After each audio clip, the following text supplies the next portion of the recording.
Today's topic is all about what causes soil erosion. Before we go to the things to consider how to prevent soil erosion, let's discuss first what are the causes of soil erosion. Soil erosion is the gradual wearing away of soil surface, which removes organic matter and key nutrients in the process. If it continues unchecked, erosion can degrade soil quality and decrease rooting depth, reducing crop yields. Sediment and nutrients removed by water erosion can kill fish and impact water quality, and blowing dust from wind erosion can cause safety hazards. Before we move into ways of preventing soil erosion, let's look at the top 3 causes. Number 1. Water. Soil can also be carried away by rain or irrigation water. There are 2 basic types of water erosion. Number 1. With sheet erosion. Sheet erosion usually caused by direct rainfall. Soil materials are removed uniformly from the top layer. The second one is with rill erosion. Rill erosion often caused by poor surface drainage. Little streamlets of water cause rills and eventually gullies to form. Number 2, the second, is the wind. It's also known as soil drifting. Wind erosion is the removal, transportation, and deposition of topsoil by high air velocity close to the ground. Wind erosion is most often a problem on flat land and in the drier climates. Next, how to prevent soil erosion. While there's not so much we can do about wind and rain, we can try some proven techniques of preventing soil erosion. Number 1. Crop rotation. Rotating in high residue crops such as corn, hay, and small grain can reduce erosion as the layer of residue protects topsoil from being carried away by wind and water. Number 2. Conservation tillage. Conventional tillage produces a smooth surface that leaves soil vulnerable to erosion. Conservation tillage methods such as no-till planting, strip rotary tillage, chiseling, and disking leave more of the field surface covered with crop residue that protects the soil from eroding forces. Number 3. Contour planning. Contour planning is planting in row patterns that run level around a hill instead of up and down the slope. Has been shown to reduce runoff and decrease the risk of water erosion. Number 4. Strip farming. In areas where a slope is particularly steep or there is no alternative method of preventing erosion, planting fields in long strips alternated in a crop rotation system or strip farming has proven very effective. Number 5. Terrace farming. Many farmers have successfully combated erosion by planting in flat areas created on hillside in a step-like formation, terrace farming, or here in the Philippines, the Banawe rice terraces. Number 6. Grass waterways. By planting grass in areas of concentrated water flow, farmers can prevent much of the soil erosion that results from runoff, as the grass stabilizes the soil while still providing an outlet for drainage. Number 7. Diversion structures. It is used often for gully control.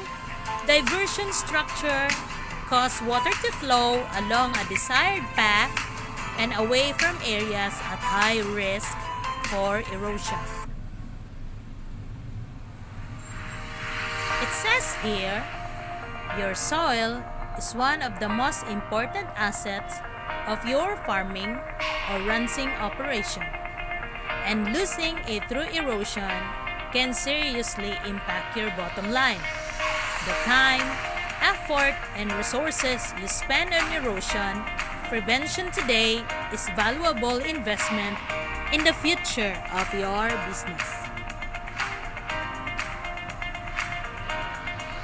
Let's help to save our soil.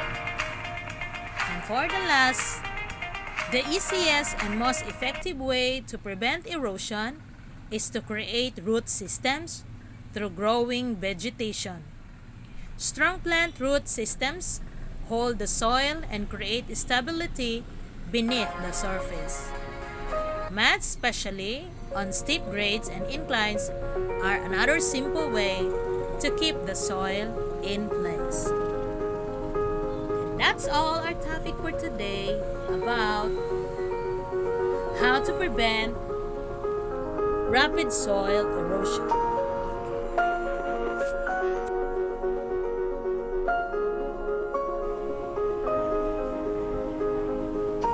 Here are some easy ways to maintain the soil fertility. Number 1 is organic fertilizer, such as animal manure, green manure, compost, crop rotation. Example, corn, soybeans, oats, alfalfa are some examples of legumes under the crop rotation. Another way in improving the fertility is the green way. It is important in expanding the use of agricultural production methods that are both agronomically and economically sustainable. The fertilizer nitrogen.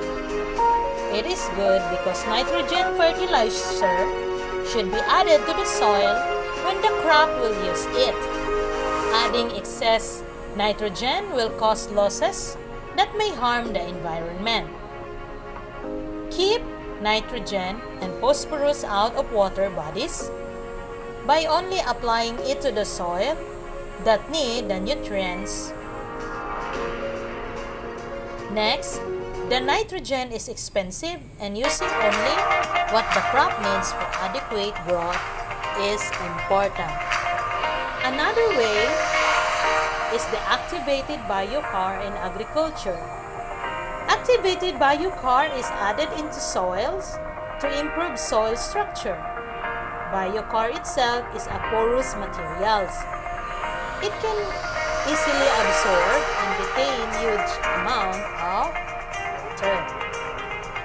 Another in maintaining our soil fertility should be the soil testing before planting, because soil testing is any chemical or physical measurement that is done in soil.